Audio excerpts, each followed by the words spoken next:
Good morning. Welcome to prime 9 news paper analysis. ఈరోజు ఏ పత్రిక ఏ వార్తను ప్రముఖంగా హైలైట్ చేస్తుంది అనలైజ్ చేసే ప్రయత్నం చేద్దాం. ముందుగా ఈనాడు చూద్దాం. కొత్త పీపీపీ విధానం. మంత్రివర్గ సమావేశం నిన్న జరిగిన విషయం మనకు తెలిసిందే. ఏపీ క్యాబినెట్ మంత్రివర్గ సమావేశం చాలా కీలక నిర్ణయాలు కూడా తీసుకున్నారు. దాంట్లో కొత్త పీపీపీ విధానం దీనికి సంబంధించి ప్రధానంగా హైలైట్ చేశారు. పెట్టుబడుల ఆకర్షణకు వయోబిలిటీ గ్యాస్ ఫండ్తో పాటు వడ్డీ లేని రుణాలు, కొత్తగా బ్రిడ్జ్ ఫండ్ ఏర్పాటు, సులభతర వాణిజ్యానికి కొత్త చట్టం, దిశ 2019 బిల్లు ఉపసంహరణ, ఫుట్పాత్ల రక్షణ కొత్త విధానం, రాష్ట్ర మంత్రిమండలి నిర్ణయాలు అంటూ నిన్న మంత్రిమండలి నిర్ణయాలకు సంబంధించి చాలా కీలక నిర్ణయాలు తీసుకున్నారు. దానికి సంబంధించి ముఖ్యంగా పీపీపీ అంటే ప్రభుత్వ ప్రైవేట్ భాగస్వామ్యానికి కొత్త విధానం తీసుకొస్తున్నారు. భారీ ఎత్తున పెట్టుబడుల సమీకరణ, అలాగే పీపీపీ ప్రాజెక్టుల సత్వర అమలు, ప్రాజెక్టుల పర్యవేక్షణ కోసం కొత్త విధానం ముసాయిదా బిల్లుకు రాష్ట్ర మంత్రివర్గ మండలి నిన్న ఆమోదం తెలిపింది. అంటే వయోబిలిటీ గ్యాస్ ఫండింగ్తో పాటు కొన్ని ప్రాజెక్టులకు వడ్డీ లేని రుణ ఇవ్వాలని కూడా ప్రభుత్వం నిర్ణయించింది. ఇలా చాలా అంశాలకు సంబంధించి మెయిన్గా అమరావతి ఇంకా చాలా రాష్ట్ర ప్రభుత్వం రాష్ట్ర వ్యాప్తంగా ఉన్న అనేక ముఖ్యమైన వాటికి సంబంధించిన నిర్ణయాలు తీసుకుని దానికి సంబంధించి ప్రధానంగా హైలైట్ చేస్తారు. వైసీపీ నేరస్తులను తయారు చేస్తోంది. అడవి పందులు పంటను నాశనం చేసినట్టుగా వారి ప్రవర్తన ఉంటుంది. ప్రభుత్వం తలుచుకుంటే అణిచివేత 2 నిమిషాల పని. 2 నిమిషాల్లో మొత్తం కావాలంటే తలుచుకుంటే అణిచివేస్తుంది. బట్ ఏంటంటే ప్రభుత్వం ఆలోచిస్తోంది. అడవి పందులు పంటను నాశనం చేసినట్టుగానే వారి ప్రవర్తన ఉంటుందంటూ కూడా ప్రధానంగా చంద్రబాబు చేసిన వ్యాఖ్యలకు సంబంధించి కూడా ప్రధానంగా హైలైట్ చేశారు. రాజకీయ పార్టీ ముసుగులో వైసీపీ నిరసన తయారు చేస్తోందని, ప్రశాంతంగా ఉండే నియోజకవర్గంలో లా అండ్ ఆర్డర్కు విఘాతం కలిగిస్తోందని సీఎం చంద్రబాబు మండిపడ్డారు. జగన్ పర్యటనలకు మద్యం తాగించి అరాచక శక్తులను తీసుకొస్తారని, అక్కడ అల్లర్లు కావాలని సృష్టించి మళ్ళీ ప్రభుత్వంపై నిందలు వేసే ప్రయత్నం చేస్తున్నారంటూ కూడా నిన్న చంద్రబాబు చేసిన వ్యాఖ్యలకు సంబంధించి ప్రధానంగా హైలైట్ చేశారు. ఇక మరో వార్తగా తెలుగు విద్యార్థులకు జర్మనీ అవకాశాల గని. హైదరాబాద్లో గోదే ఇన్స్టిట్యూట్ సేవలు అందిపుచ్చుకోండి. జర్మన్ నేర్చుకుంటే భారతీయులకు ఉద్యోగ అవకాశాలు మెరుగవుతాయి. భారత్తో పటిష్ట వాణిజ్య బంధం అంటూ కూడా వారు ప్రత్యేకంగా ఇంటర్వ్యూ చేసిన సందర్భాన్ని కూడా ప్రధానంగా చేశారు. అంటే మెయిన్గా హైదరాబాద్లో ఒక ఇన్స్టిట్యూట్ సంబంధించి జర్మనీ అవకాశాలు కానీ తెలుగు విద్యార్థులకు, కాబట్టి జర్మన్ నేర్చుకుంటే భారతీయులకు ఉద్యోగ అవకాశాలు మెరుగవుతాయి. గ్లోబలైజేషన్ అవుతున్న తరుణంలో అనేక మంది విదేశాలకు వెళ్తున్నారు. ఈ మధ్యకాలంలో చూస్తున్నాం కొంచెం అమెరికా లాంటి చోట అలాంటి ఇబ్బందులు పడుతున్నారు. కాబట్టి ఇతర దేశాలతో కూడా మనకి అక్కడ నేర్చుకుంటే, అక్కడ భాషలు నేర్చుకుంటే డెఫినెట్గా మంచి ఉద్యోగ అవకాశాలు ఉంటాయంటూ కూడా ఆయన చేసిన వ్యాఖ్యలకు సంబంధించి ప్రధానంగా మరో వార్తగా వీళ్ళు హైలైట్ చేశారు. ఇక మరొకటి క్రిమీ లేయర్ సూత్రం ఎస్సీ ఎస్టీ రిజర్వేషన్లకు వర్తించదు, సుప్రీంకోర్టుకు తెలిపిన కేంద్రం. షెడ్యూల్డ్ కులాలు తెగలు రిజర్వేషన్లు క్రిమీ లేయర్ సూత్రం వర్తించదని ప్రజాహిత వ్యాజ్యాలకు సమాధానంగా సుప్రీంకోర్టు సమర్పించిన అఫిడవిట్లో కేంద్రం పేర్కొంది. ఎస్సీ ఎస్టీ రిజర్వేషన్లు క్రిమీ లేయర్ విధానం అమలు చేయాలని పిటిషనర్ల అభ్యర్థన వ్యతిరేకించింది. ప్రభుత్వ ఉద్యోగాల రిజర్వేషన్లలో మరింత సమర్థ విధానాలు రూపొందించేలా కేంద్రాన్ని ఆదేశించిందంటూ నిన్న సుప్రీంకోర్టుకు కేంద్రం తెలిపిన విషయాలకు సంబంధించి ప్రధానంగా హైలైట్ చేశారు. ఇక మరో వార్తగా పోలవరం నిర్మాణం 45.72 మీటర్ల వరకు. ఫేజ్ 1 నిధులు 41.15 మీటర్ల వరకే అయినా తర్వాత పనుల కొనసాగింపు 2027 జూన్ కల్లా తొలిదశ పూర్తి చేయాలనేది లక్ష్యం అంటూ కేంద్రం పోలవరం తొలిదశ కింద కేంద్రం ఇచ్చే నిధులు 41.15 మీటర్లకు పరిమితమైనప్పటికీ సివిల్ వర్క్స్ మాత్రం జలాశయం నుంచి పూర్తి స్థాయి మట్టం 45.72 మీటర్ల వరకు సాగుతాయని కేంద్ర జలశక్తి శాఖ సహాయ మంత్రి రాజ్యవర్ధన్ చౌదరి స్పష్టం చేశారు. పోలవరం నిర్మాణానికి సంబంధించి మరొక 1 ఇయర్లో పూర్తి కంప్లీట్ చేస్తాం అంటూ కూడా అటు కేంద్ర రాష్ట్ర ప్రభుత్వాలు రెండు కూడా అంతే ప్రతిష్టాత్మకంగా తీసుకున్నాయి. పోలవరం నిర్మాణానికి సంబంధించి ప్రధానంగా హైలైట్ చేశారు. జెన్జీ నిరసన దేశ వ్యతిరేకం కాదు, ప్రసంగించటం ఎన్నికలు గెలవటమే నాయకత్వం కాదు. నవతరం భేటీలో RSS chief Mohan Bhagwat. Gen Z నిరసన సంబంధించి ప్రధానంగా ఇప్పుడు దేశవ్యాప్తంగా ఎలా ఉందో చూస్తున్నాం. మేము ఒక రాజకీయ పార్టీ కాదు, ఒక ప్రెజర్ గ్రూప్లా వస్తామంటూ కూడా నిన్న కాక్రోచ్ జనతా పార్టీకి సంబంధించి చేసిన వ్యాఖ్యలు కూడా మళ్ళీ చర్చగా మారాయి. సో మొత్తానికి జెన్జీ నిరసన దేశ వ్యతిరేకం కాదు, కానీ ప్రసంగించడం ఎన్నికలు గెలవటమే నాయకత్వం కాదు. దాన్ని ఎలా అమలు చేయాలి, అందరికీ ఉపయోగపడేందుకు ఏ విధంగా మార్చాలి, అది ప్రధానంగా నాయకత్వానికి సంబంధించిన లక్షణాలంటూ కూడా నిన్న మోహన్ భగవత్ చేసిన వ్యాఖ్యలు. ఇక మరొక విషయంగా తోట పెంపకంలో నిధి జాగ్రత్త అంటూ కూడా మరొక దానికి సంబంధించిన వార్తను కూడా ప్రధానంగా హైలైట్ చేశారు. ఇక మెయిన్గా మనం చూసుకోవాల్సింది యూపీఐ లావాదేవీలపై ఛార్జీలు. ఇది ప్రతి ఒక్కరికి కూడా ఇప్పుడు ఎలా చేస్తారనేది. బ్యాంకులు గేట్వే సంస్థలకే ఎండిఆర్ వసూలు చేసుకునే అధికారం. 2000 వరకు ఉచితమే, 2000 దాటితే ఇక బావుదే. సామాన్యులకు చిరు వ్యాపారులకు అయితే ఇబ్బంది లేదు. డిజిటల్ చెల్లింపు నియంత్రణ సవరణ బిల్లుకు లోక్సభ ఆమోదం. దేశీయుల దైనందిన జీవితంలో భాగమైన యూపీఐ చెల్లింపులకు భవిష్యత్తులో రుసుములు పడే అవకాశం ఉంది. ఎంపిక చేసిన డిజిటల్ లావాదేవీలపై మర్చెంట్ డిస్కౌంట్ రేట్ అంటే ఎండిఆర్ ఛార్జ్ విధించేందుకు బ్యాంకులు, చెల్లింపుల సేవా సంస్థలకు అధికారం కల్పించే సవరణ బిల్లుకు నిన్న చాలా కీలక బిల్లుకు లోక్సభ కూడా ఆమోదం తెలిపింది. అందులో యూపీఐ లావాదేవీల ఛార్జీలకు సంబంధించి కూడా బిల్లుకు ఆమోదం తెలిపింది. డిజిటల్ చెల్లింపులపై ఎండిఆర్ రుసుములు విధింపులు అడ్డుకున్నట్టు పాత నిబంధనలు తొలగిస్తూ కేంద్ర సర్కార్ ప్రతిపాదన ప్రవేశపెట్టింది. సభలో ఎలాంటి చర్చ లేకుండానే దీనికి ఆమోదం వచ్చింది.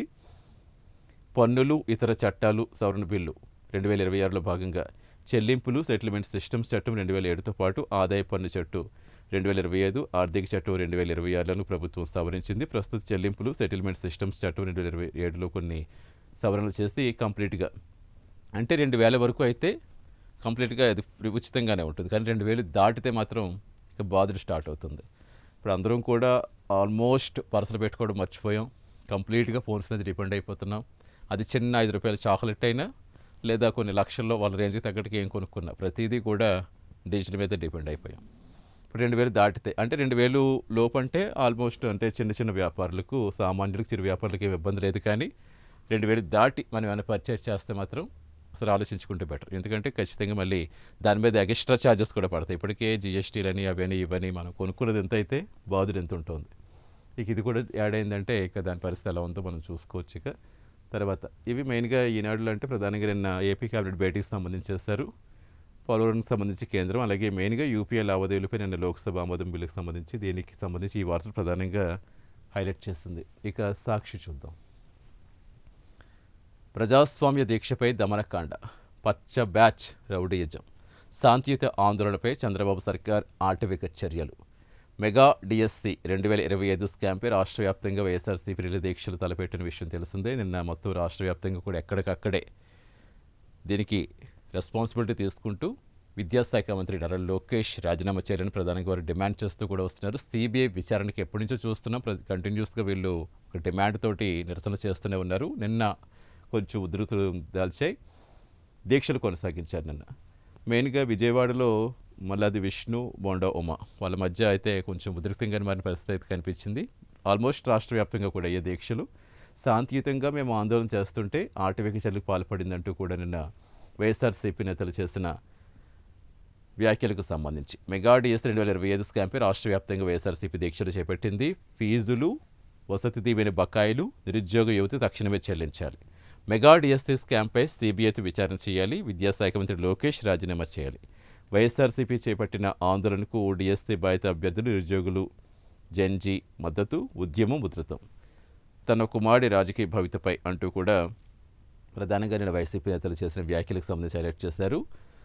ఈ దీక్షతో కలవరంతో టీడీపీ శ్రేణులు కలవరానికి గురై పోలీసులు ఉసుగొల్పిన చంద్రబాబు అంటూ బాబును కలిసిన మన్నాడే విజయవాడ రెచ్చిపోయిన టీడీపీ ఎమ్మెల్యే బోండా ఉమా. విజయవాడలో మల్లాది విష్ణు నిరసన శిబిరంపై కోడిగుడ్డు విసిరి బాటిల్తో తెచ్చిన మూత్రం పోసి రెచ్చిపోయిన పచ్చమోక. దీక్షా శిబిరం టెంట్లు లాగేసి రాళ్లు, కోడిగుడ్లు, టమోటాలతో దాడి, గూండాగిరిపై మధ్య మొత్తం చోద్యం చూశారు బెజవాడ పోలీసులు అంటూ కూడా రాష్ట్ర వ్యాప్తంగా కాకీలండతో రిలే దీక్షలపై రౌడీ మూకల దాడులు అంటూ ప్రధానంగా నేను విజయవాడలో జరిగిన సంఘటనకు సంబంధించి ఇక్కడ ఫోటో కూడా వేశారు. దీక్షా శిబిరంపై టీడీపీ మూకలతో దాడి చేసి టెంట్లు పీకేస్తున్న ఎమ్మెల్యే బోండా ఉమా. వైఎస్ఆర్సీపీ మాజీ ఎమ్మెల్యే మల్లాది విష్ణుపై టీడీపీ జెండాతో దాడి చేస్తున్న మూక అంటూ కూడా నిన్న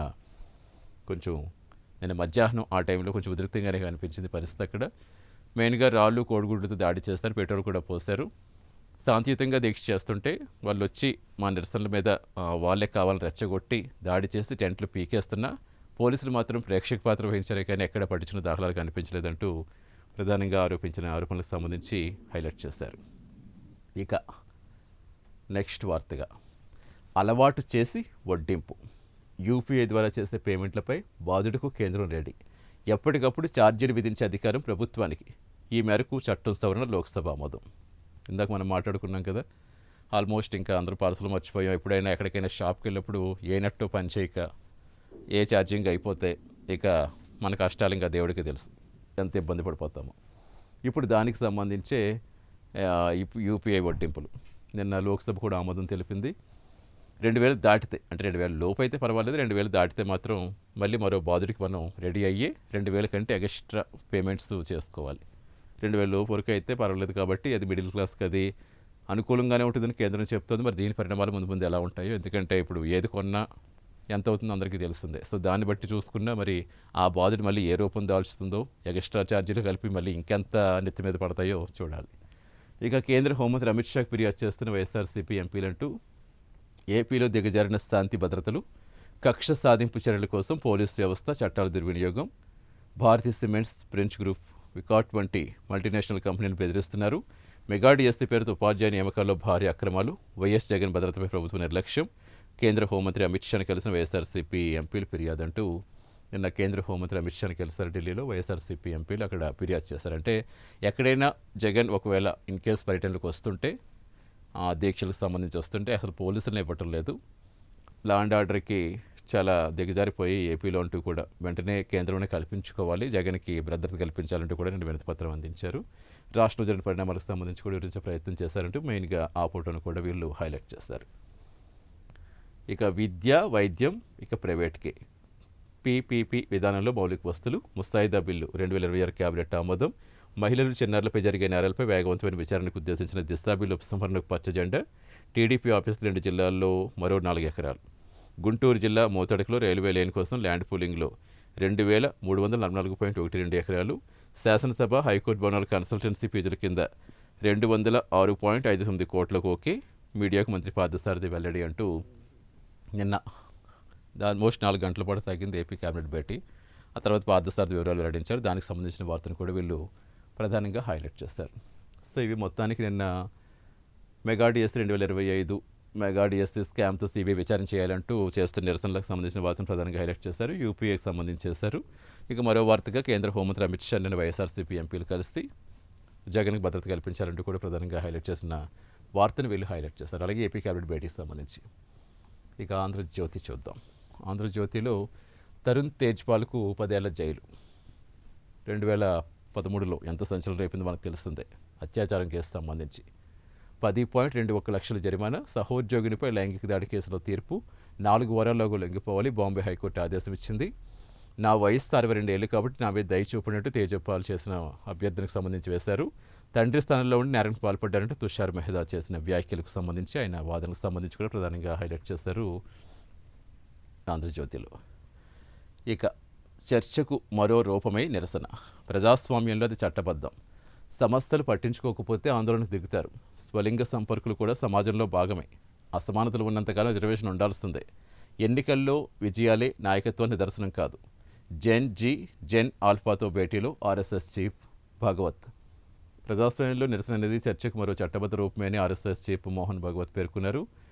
నిన్న ఆయన జెన్ ఆల్ఫాతో భేటీ అయ్యారు. ఆ భేటీలో వారు అడిగిన ప్రశ్నలకు సమాధానం ఇస్తూ కేవలం ఇది ఎన్నికల్లో గెలిస్తేనో లేదా నాయకత్వానికి అదే నిదర్శనం అయిపోతుందంటే కాదు, ప్రజా సమస్యలపై పోరాడే వాళ్ళు ఎవరైనా నాయకులే, అది నాయకత్వ లక్షణం అంటూ కూడా ఆయన ప్రధానంగా పేర్కొన్నారు. అది తర్వాత ప్రజలు ఏమంటున్నారు, క్యా బోల్తీ పబ్లిక్ పేరుతో సీజేపీ కొత్త కార్యక్రమం, దేశవ్యాప్తంగా సమస్యలు తెలుసుకుంటామంటూ దీప్కే చెప్పారు. ఆల్రెడీ మేమేమి రాజకీయ పార్టీగా అవ్వాలనుకోవట్లేదు, ఒక ప్రజల గ్రూప్, ఎక్కడైనా సమస్య ఉంటే ప్రభుత్వంపై ఒత్తిడి తెచ్చే విధంగా మాత్రం మా ప్రణాళిక ఉంటుంది, దేశవ్యాప్తంగా మేము ఉద్యమిస్తాం, దానికి సంబంధించి కూడా వాళ్ళ కమిటీలు కూడా వేస్తున్నారు. ఆల్రెడీ మొత్తం దేశవ్యాప్తంగా కమిటీలు వేస్తున్నారు. 4 జోన్లుగా విభజించుకున్నారు. 4 జోన్లకి కూడా 4 జోన్లకి అక్కడ అభ్యర్థులు పెట్టుకున్నారు. మొత్తం అక్కడ ఏదైనా సమస్యలు ఉంటే ఆ జోన్కి సంబంధించి ప్రత్యేకంగా వాళ్ళు వెళ్ళి వాళ్ళకి కార్యాచరణ రూపొందించేలా సంథింగ్ ఈ విధంగా వాళ్ళు మొత్తం ప్లాన్ చేసుకుంటున్నారు.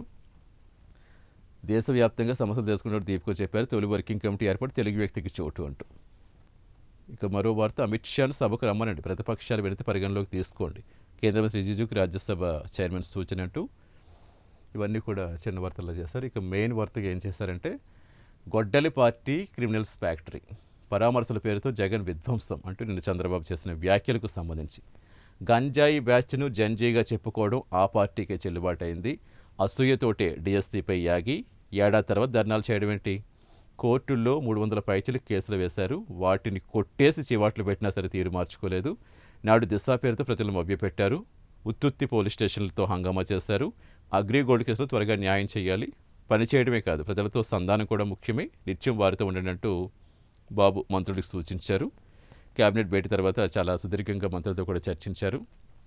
ఏదో ఇచ్చేస్తాం, పని చేసేస్తామంటే సరిపోదు, ప్రజలతో ఇంటరాక్షన్ అనేది ఎప్పుడైనా సరే ఇంటరాక్షన్ అనేది కీలకం కాబట్టి ఆ ఇంటరాక్షన్ మాత్రం కంటిన్యూ చేయండి అంటూ చంద్రబాబు చేసిన వ్యాఖ్యలకు సంబంధించి ప్రధానంగా హైలైట్ చేశారు.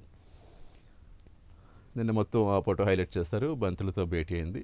దిశ బిల్లు వెనక్కి నాడు హడావుడిగా తెచ్చి అసాధ్యంగా మార్చేస్తారు జగన్, కేంద్ర సూచనలతో ఉపసంహరించుకున్న సర్కార్ అంటూ ప్రధానంగా హైలైట్ చేశారు. బిజినెస్ మరింత ఈజీ, కొత్త పాలసీ గ్రీన్ సిగ్నల్, రూపాయి ఆక్వాచరులకు విద్యుత్ కొనసాగింపు, పీపీపీ అమరావతి క్యాబినెట్ కీలక నిర్ణయాలంటూ నిర్ణయాలకు సంబంధించి ఇక మెయిన్గా దాన్ని హైలైట్ చేశారు. దీనికి సంబంధించి శ్రీశైలంలో భారీ వరద కొనసాగుతోంది. మొత్తం 871 అడుగులకు నీటి మట్టం చేరింది. పోతిరెడ్డిపాడు నుంచి నీరు విడుదల చేస్తారు. శ్రీశైలంలో 149 టీఎంసీలు అంటూ శ్రీశైలం ప్రస్తుత పరిస్థితి ఎలా ఉందో దానికి సంబంధించిన ఫోటో హైలైట్ చేశారు. నేడే నేతన్న సేవలో ఈవేళ చేనేత కార్మికుల దినోత్సవం, జాతీయ చేనేత కార్మికుల దినోత్సవం. దానికి సంబంధించి నేతన్నలకి చేయూతనిస్తూ రాష్ట్ర ప్రభుత్వం మరో అడుగు ముందుకేసిందని చెప్పాలి. గతంలో ఏంటంటే వాళ్ళకి కొన్ని రిస్ట్రిక్షన్స్ ఉండేవి. ఇన్ కేస్ పింఛన్స్ వస్తున్న ఆ ఏజ్ని బట్టి, అది వాళ్ళు వాడే యూనిట్స్ని బట్టి ఇలా ఉండేది. బట్ ఇప్పుడు ఎలాంటి రూల్స్ లేకుండా మొత్తం రాష్ట్రంలో 71,536 కుటుంబాలకు 179 కోట్లు, 25,000 చీరాల్లో సీఎం చేతి మీదుగా ప్రారంభం కాబోతుంది. నేరుగా వాళ్ళ బ్యాంక్ అకౌంట్స్లో పడిపోతాయి. బట్ వాళ్ళు మాత్రం కొంచెం చెక్ చేసుకోవాలి, ఎందుకంటే టెక్నికల్ ఇష్యూస్ ఎక్కువైపోతున్నాయి కాబట్టి. తల్లికి వందనప్పుడు కూడా చూస్తాం, చాలామంది పడట్లేదు అని తల్లికి వందనకు సంబంధించి చెప్పుకుంటూ వచ్చారు. అయితే అక్కడ ఏంటంటే ఇష్యూస్ ఎక్కువ ఉంటాయి కాబట్టి చాలామంది, అంటే మనం జనరల్గా ఊళ్ళలో చూస్తే ఆ ట్రాన్సాక్షన్స్ తక్కువ ఉంటాయి బ్యాంక్కి సంబంధించి. సో యాక్టివేషన్ అనేది ఆగిపోతూ ఉంటుంది. మినిమం బ్యాలెన్స్ లేకపోవచ్చు, కేవైసీ కాకపోవచ్చు. దాంతో ఏంటంటే ఒకసారి వెళ్ళి బ్యాంక్ వెళ్ళి ముందుగానే మనం చెక్ చేసుకుంటే మాది కేవైసీ కరెక్ట్గానే ఉందా, అనుసంధానం అయ్యే ఉందా ఆధార్తో, ప్రతిదీ కరెక్ట్గా ఉందనేది ఒకసారి చెక్ చేసుకుంటే ఇమీడియట్గా మనీ పడుతుంది. తర్వాత మళ్ళీ మనీ వేసేస్తామని ప్రభుత్వాలు చెప్పడం, మాకు పడలేదు అని ఆగి చేయడం కంటే ముందే కొంచెం బ్యాంక్స్కి వెళ్ళి టెక్నికల్ ఇష్యూస్ కూడా సరి చేసుకుంటే చాలా ఈజీ అవుతుంది. దానికి సంబంధించి వీళ్ళ నేతన్న సేవ కూడా స్టార్ట్ కాబోతుంది. ఇక 4 రైల్వే లైన్లు ఆదాయం సరుకు రవాణాలో టాప్ 5లో దక్షిణ కోస్తా జోన్ అంటూ జీఎం సందీప్ మాధురి చేసిన వ్యాఖ్యలకు సంబంధించి ప్రధానంగా హైలైట్ చేశారు. మెయిన్గా క్యాబినెట్ భేటీకి సంబంధించి ఇక నిన్న మోహన్ భగవత్ కలిశారు కదా, ఆ వ్యాఖ్యలకు సంబంధించి నేతన్న సేవ ప్రారంభం కాబోతుంది. దానికి సంబంధించి ఆంధ్రజ్యోతి హైలైట్ చేస్తుంది. ఇక ప్రభాత వెలుగు ఏం చేస్తుందో, ఏ వార్త హైలైట్ చేస్తుందో చూద్దాం.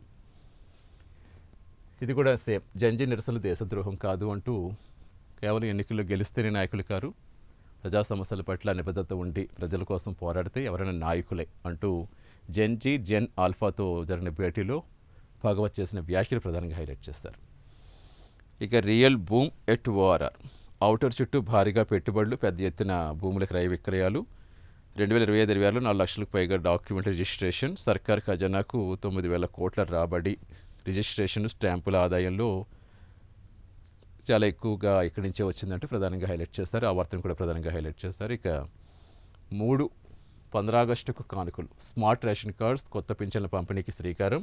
అదే రోజు నుంచి గిగ్ వర్కర్ల చట్టం కూడా అమల్లోకి. ఇప్పటికే జిల్లాలకు చెందిన రేషన్ కార్డు లక్షల మంది లబ్ధి అంటూ.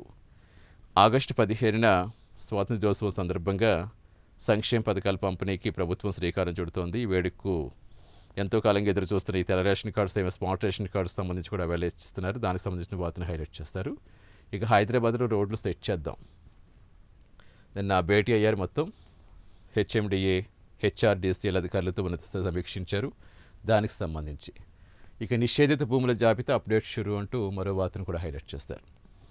ఇక తెలంగాణలో సామాజిక న్యాయం సాధించి తీరుతాం, బీసీలకు 50% రిజర్వేషన్ ఇచ్చే వరకు పోరాటం ఆగదు అంటూ నిన్న కవిత సామాజిక న్యాయం సేవ పేరిట సభ ఏర్పాటు చేశారు. ఆ సభకు సంబంధించి ఆమె చేసిన వ్యాఖ్యలకు సంబంధించి ప్రధానంగా హైలైట్ చేశారు. సర్కార్ బడి ఇంటర్నేషనల్ స్టడీ, శరవేగంగా యంగ్ ఇండియా స్కూల్ నిర్మాణం, 105 గాను 86 చోట్ల మొదలైపోయి పనులంటూ కూడా దానికి సంబంధించి ప్రధానంగా హైలైట్ చేశారు. ఇక 9 నుంచి సింగరేణి బొగ్గు రైలు, ఒడిశాలో ఉత్పత్తి అయిన బొగ్గు తొలిసారిగా తెలంగాణకు వచ్చింది. నిన్న బట్టి విక్రమార్క దానికి సంబంధించిన వ్యాఖ్యలు కూడా మనం విన్నాం. దానికి సంబంధించి ప్రధానంగా హైలైట్ చేశారు. 9 నుంచి సింగరేణికి బొగ్గు రైలు వచ్చేస్తుంది. ఇక క్యా బోల్తీ పబ్లిక్ కొత్త క్యాంపెయిన్ ప్రకటించింది, ఆబ్జిద్దిప్కి చేశారు. సెప్టెంబర్ 1 నుంచే దేశవ్యాప్తంగా పర్యటిస్తామంటూ వాళ్ళు కొన్ని కమిటీలు వేస్తారు. కమిటీలు తెలుగు వ్యక్తికి కూడా చోటు దక్కింది. సో ఎక్కడ ఏ సమస్య ఉన్నా సరే చర్చించేందుకు మొత్తం ప్రధానంగా కేవలం ప్రెజర్ పెట్టే విధంగా ఆ సమస్య తీరే వరకు ప్రభుత్వం మీద ప్రెజర్ పెడుతూనే ఉంటామంటూ మరొక కొత్త కాన్సెప్ట్తో వస్తుంది. ఇక మరొకటి ఏంటిది, చంపి చెత్త కుండీలో వేసి తగలబెట్టారు. ఇవి ఎక్కువైపోయినాయి. హైదరాబాద్లో ఈ లోయర్ ట్యాంక్ బండ్లో దారుణం, ప్రధానంగా ఆ వార్తకు సంబంధించి హైలైట్ చేశారు. ఇక యూపీఐ ట్రాన్సాక్షన్పై ఛార్జీలు చెప్పుకున్నాం కదా ఇందాక 2000 దాటితే 2000 లోపు సామాన్యులకి చిరు వ్యాపారులు పెద్ద సమస్య ఉండదు కాబట్టి అని ప్రభుత్వం చెప్తోంది. కానీ మరి దీని ఎఫెక్ట్ ఎలా ఉంటుందో చూడాలి. మొత్తానికి ఆ బిల్లుకి అయితే లోక్సభ కూడా ఆమోదం తెలిపింది. సో ఓవరాల్గా ఈ యూపీఐ ఛార్జీల పేమెంట్కి సంబంధించి మరొక వైపు తెలంగాణ సీఎం హెచ్ఎండిఏ హెచ్ఆర్డీఏ సమీక్షించారు. రోడ్ల కనెక్టివిటీకి సంబంధించి ఆగస్టు 15న 3 సరికొత్త పథకాలు కూడా ప్రవేశపెడుతున్నారు. దానికి సంబంధించి ఇక అటు ఏపీలో చూసుకుంటే కేబినెట్ భేటీకి సంబంధించి నేను వైసీపీ ఏమో మెగా డిఎస్ 2025 దగా డిఎస్సీ అంటూ సిబిఐ విచారించాలంటూ రాజీనామా చేయాలి లోకేష్ అంటూ నిరసనలు చేసింది. కొంచెం ఉద్రిక్తంగా మారాయి. మరొక వైపు వైసీపీ ఎంపీలందరూ కూడా కేంద్ర హోంమంత్రి అమిత్ షాని కలవటం, అక్కడ ఢిల్లీలో కేంద్ర హోంమంత్రి కలిసి జగన్కి భద్రత ఏర్పాటు చేయట్లేదు, మీరు కొంచెం కలువ చేసుకోవాలంటే ఆయనకి వినతిపత్రం ఇవ్వటం. సో ఈ వార్తలు ప్రధానంగా ఈరోజు అన్ని పేపర్లు కూడా ప్రముఖంగా ప్రచురించాయి. ఇది ఇవాల్టి న్యూస్ పేపర్ అనాలిసిస్. రేపు సేమ్ టైంలో మళ్ళీ మీట్ అవుదాం. నమస్తే.